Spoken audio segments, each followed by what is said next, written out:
በዚህ ሰዓት በተለያዩ ሶሻል ሚዲያዎች አነጋጋሪ የሆነው ወቅታዊ ጉዳዮችን ልናጋራችሁ መተናል። ተወዳጁ ሙሉዓለም ጌታቸውና ቬሮኒካ አዳነ በመካከላቸው የፍቅር ግንኙነት ተጀመረ ተብሎ ሲናፈስ የነበረው ወሬ ምን ደረሰ? እውነታው ምንድነው? በዚህ ጥያቄ የተነሳ የተፈጠረው ከባድ ጉዳይስ ምንድነው የሚለውን ወደ እናንተ የምናደርስ ይሆናል። ሙሌ ሽማግሌ ከላከላት ከቀድሞ ፍቅረኛው ጋራ ምን ያገናኘዋል? ነገሩ ቀላል ይመስላል። በሁላችንም ቤት ሲያንኳኳ ነው እውነታው የምንረዳው። ተወዳጁ ቲክቶከር ከኢትዮጵያ ተነስቶ አሜሪካ ለበጎ ስራ እንዳቀና የሚታወቅ ነው። ታዲያ አሜሪካ ከገባ በኋላ ግን ያልተጠበቁ ከባድ ፈተናዎች እያጋጠሙት ይገኛሉ። የጀመረው የበጎ ስራ ጭምር ሌላ ጥያቄ አስነስቷል። ያስነሳው ጥያቄ ምንድነው? ያስነሳው ውዝግብስ ምን ይመስላል?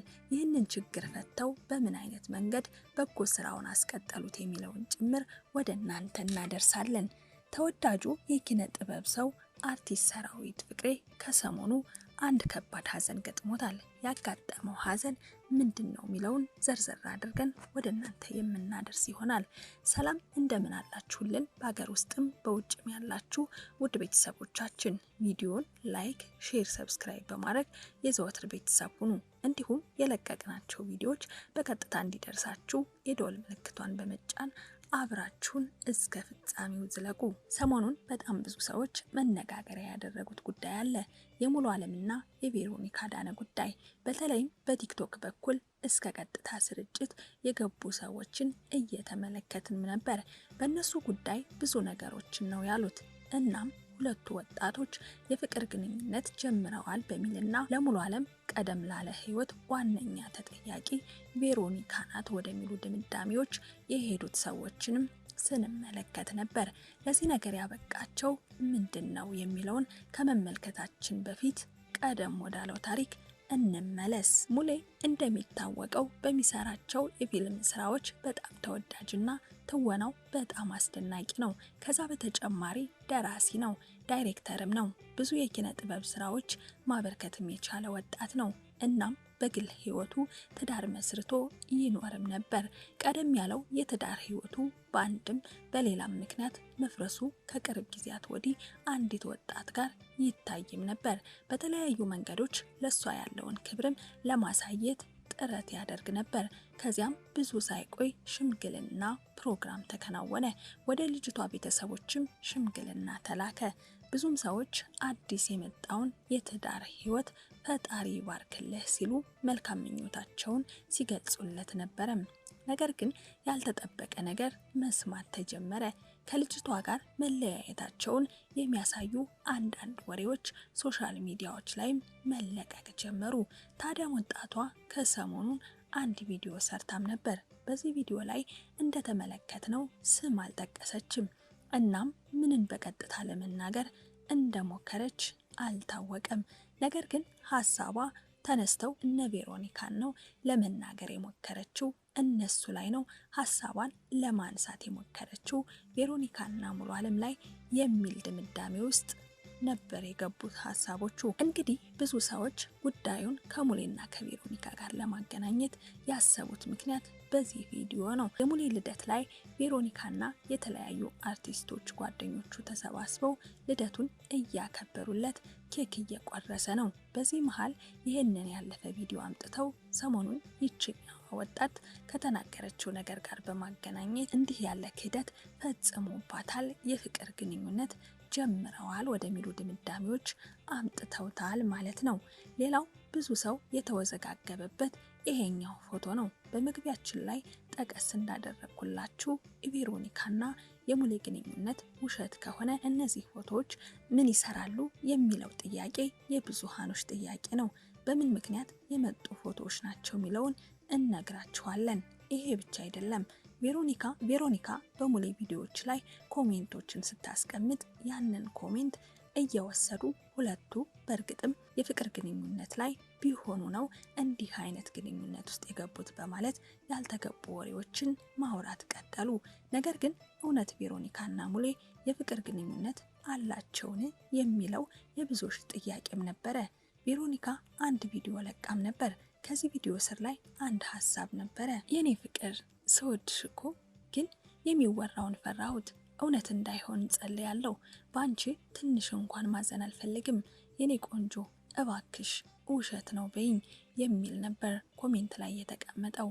ያው ቬሮኒካን እንደምታውቁት በርካታ ወዳጆችና አድናቂዎች አሏት።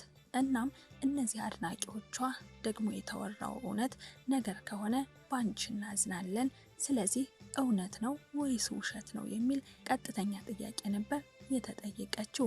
ቬሮኒካ እንዲህ ስትል ምላሿን ሰጥታለች። ውሸት ነው የሚል ሀሳቧን ነበር ያስቀመጠችው። የነዚህ ሁሉ ጥቅል መልስ የሚገኘው በዚህ ቪዲዮ ነው። እንደምትመለከቱት ከሙሌ ጋር ዲያሎግ ሲያደርጉ ነው። ለማንኛውም በሙሌና በቬሮኒካ መካከል የፍቅር ግንኙነት አለ እየተባለ ጥያቄ እንዲነሳ ያደረገው ይሄ ስራቸው ነው። የፊልም ስራ ላይ ሳሉ የተነሱት ፎቶና በቅርቡ የሚወጣ ፊልም እየቀረጹ ነው የሰነባበቱት። እናም በቀረጻ መሃል ደግሞ እንደዚህ አይነት መሰል ፎቶዎችና ቪዲዮዎች ይወጣሉ። በመሃል በፊልሙ መካከል ጓደኝነት ይመጣል። በጓደኝነት መካከል ደግሞ እንዲህ አይነት ነገሮች ይከሰታሉ። ተወዳጁ ቲክቶከር አዶናይ ከኢትዮጵያ ተነስቶ ወደ አሜሪካ ሀገር ከሰሞኑ እንደተጓዘ እናስታውሳለን። በአሜሪካ ቆይታ የሚያደርገው ለ10 ቀናት እንደነበረም ተጠቁሞ ነበር። እዚያ ከደረሰ በኋላ ግን በርካታ ፈተናዎች ናቸው እየገጠሙት የሚገኙት።